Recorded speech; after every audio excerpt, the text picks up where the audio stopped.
সৃষ্টিশীলও করে তোলে। সেলিম আল দীন সেই সৃষ্টিশীল মানুষের একজন। মানুষের মধ্যে আর থাকি বা কি,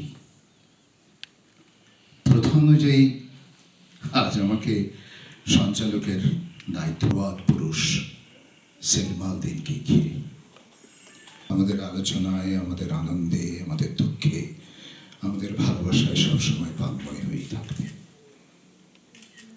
একটু চেয়েছেন, একটি আঙ্গিকের নির্দেশ দিতে চেয়েছেন এবং বাংলা নাটকের নাট্যকলার একজন বিশেষজ্ঞ রয়েছেন।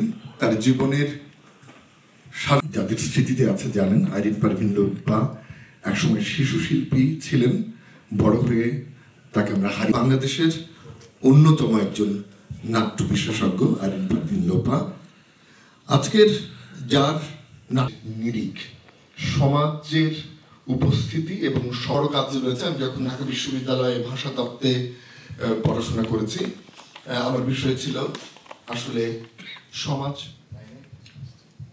আচ্ছা, আমি আসলে এই জায়গাটি বলছি যে উনি বলছেন যে প্রাচ্য নাট্যরীতি এবং করার চেষ্টা করছেন, এবং উনি বলছেন যে আমাদের যে মঞ্চ, যে প্রসিনিয়াম বিরোধী, প্রসিনিয়ামকে ভেঙে দেয়া। আমি বলছি কি, আসলে আমাদের শ্রদ্ধেয় সেলিম আল দীন স্যারের কথ্য ভাষার যে সব চয়নটা তার, সেটি নিয়ে যেহেতু উপস্থাপনটা করছে, আমার মনে হয় আমরা একটু শুনি, তারপরে গিয়ে এই জিনিসটাকে যদি আমরা একটু বিশ্লেষণ করি তাহলে মনে হয় ভালো হবে। নইলে আসলে দীর্ঘ সময় ধরে এটা আলোচনাই হবে, কিন্তু এটা একটা সুন্দর সমাপ্তি, আমরা কোথায় যেতে চাই সেটি বোধহয় আসতে দেরি হয়ে যাবে। আমার মনে হয় আপনি বলুন।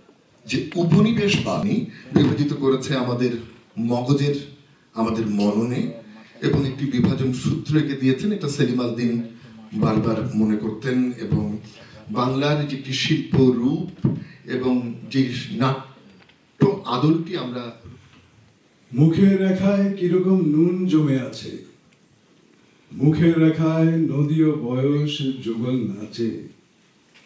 নিজের কথা নদীর ধারে, সাগরের পারে গর্জন করে ক্রুদ্ধ চিতার দল।